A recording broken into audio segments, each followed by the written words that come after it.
अस्सलाम वालेकुम फ्रेंड्स, आज की वीडियो में कुछ नई इन्फॉर्मेशन आपको देंगे। ऐसी इन्फॉर्मेशन है जो लोग ज़्यादातर एहतियात नहीं करते तो इनके साथ हाथ हो जाता है। मिसाल के तौर पे जब भी स्पेशली जो नए लोग हैं, आपको पता होना चाहिए कि जब भी जद्दा एयरपोर्ट या मदीना एयरपोर्ट से आप बाहर निकलते हैं तो जब भी आपने टैक्सी लेनी है, टैक्सी जो है दो तरह की होती है, एक वाइट और एक ग्रीन टैक्सी, जो कि मक्का पाक में रजिस्टर्ड टैक्सी होती है। इसके अलावा अगर आप खुदा ना खास्ता अनरजिस्टर्ड प्राइवेट टैक्सी करवा लेते हैं जो कि वहाँ का कोई लोकल बंदा चला रहा हुआ, तो अगर रास्ते में, क्योंकि एक दो फैमिलीज ऐसी हैं जिनके साथ इस तरह हुआ है कि वो टैक्सी वाला उनको कहीं वीराने में ले गया, वहां पे जाके लूटा। उनको पता है उम्रा पे लोग आए हैं, इनके पास काफी ज्यादा रियाल होते हैं, पैसा होता है और सामान होता है। उन्होंने उनको ना सिर्फ लूटा, रियाल खींचे, बल्कि उनसे पासपोर्ट भी लेके जब्त कर लिया। फिर उसके बाद उनको पुलिस को इतला देना पड़ी और पुलिस ने रिस्पॉन्सिबल भी उम्रा ज़ायरीन को किया। उन्होंने कहा कि आपको कहा कितने था, आप अनरजिस्टर्ड टैक्सी करवा के जा रहे हैं।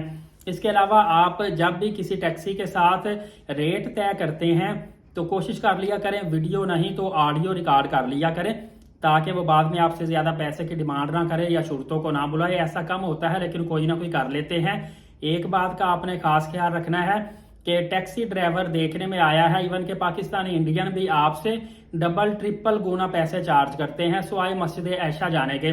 मस्जिद ऐशा हर एक को पता है 5 रियाल है, और बाकी कुछ जगहों का जोराना में जाना हो, ताइफ में जाना हो, या किस्वा काबा मुशर्रफा फैक्ट्री, या फिर हाई स्पीड मेट्रो ट्रेन के स्टेशन में जाना हो, या इस तरह कुछ और डिफरेंट जगहों पे जाना हो जहां पे बहुत कम लोग जाते हैं, तो ये बहुत ज्यादा टैक्सी वाले ओवर चार्जिंग करते हैं। इनसे बचने के लिए आपको पहले मालूम होना चाहिए या 2-4 लोगों से आप पता करवा लें, या उधर के लोकल जो दुकानदार हैं या आपके होटल रिसेप्शनिस्ट बड़े पाकिस्तानी इंडियन होते हैं, उनसे भी मेक श्योर कर लें कि फलां जगह पे हमने जाना, कितने पैसे हैं। इवन के गूगल से, मैप से भी आप थोड़ा सा चेक कर लिया करें। लेकिन ये भी ध्यान रखना है कि होटलों में किसी से पूछेंगे तो वो भी कमीशन खाते हैं, तो ये ना हो कि वो कहें हम आपको गाड़ी मंगवा देते हैं, तो वो भी अपनी कमीशन रखते हैं। इन चीज़ों की आपने एहतियात करनी है। इसके अलावा आपने अपना सामान वगैरह रूम के अंदर बड़े ध्यान से रखना है, किसी को शो ही नहीं करवाना रियाल कितने में लेकर आया हूँ, क्योंकि अक्सर पैसे वगैरह वहां रूम से चोरी हो जाते हैं। उम्रा ज़ायरीन नहीं चोरी करते,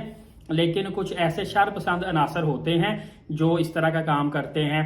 और कोशिश करें किसी को भी अपनी मुकम्मल जानकारी, अपना बायोडाटा, अपना एड्रेस वगैरह, क्या बिजनेस, क्या कमाना, इस तरह की चीज़ें, चंद दिन के आप उधर मेहमान होते हैं, ये सारा कुछ शेयर ना किया करें, क्योंकि मुख्तलिफ हादसात कोट हुए हैं और काफ़ी ज़्यादा प्रॉब्लम्स आई है। इसके अलावा अगर आपका सामान किसी शिरके की गाड़ी में रह गया है तो आप फौरी तौर पर अपने जो ट्रैवल एजेंट है उससे रब्ता करेंगे, या फिर होटल की लॉबी रिसेप्शनिस्ट से रब्ता करेंगे, तो इंशाल्लाह वो गाड़ी वाले से रब्ता करके 2 से 3 दिन के अंदर अपना सामान आपका वापस मंगवा देता है। आपका सामान बिल्कुल सेफ और महफूज रहता है। लेकिन अगर आप शिरके की गाड़ी पर भी ट्रैवल करते हैं, आपने अपना पासपोर्ट किसी को भी जमा नहीं करवाना।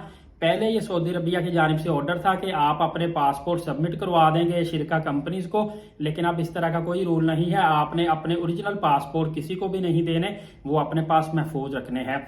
दुआ है अल्लाह ताला मेरे व्यूवर्स और सब्सक्राइबर को महफूज फरमाए और इनको बाअदब उम्रा और हज की सआदत नसीब फरमाए।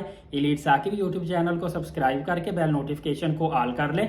नमाज कायम करें, नबी पाक सल्लल्लाहु अलैहि वसल्लम पे कसरत से दुरूद पाक और कुरान मुकद्दस की तिलावत किया करें। इजाजत दे, बहुत शुक्रिया, जज़ाकल्लाह।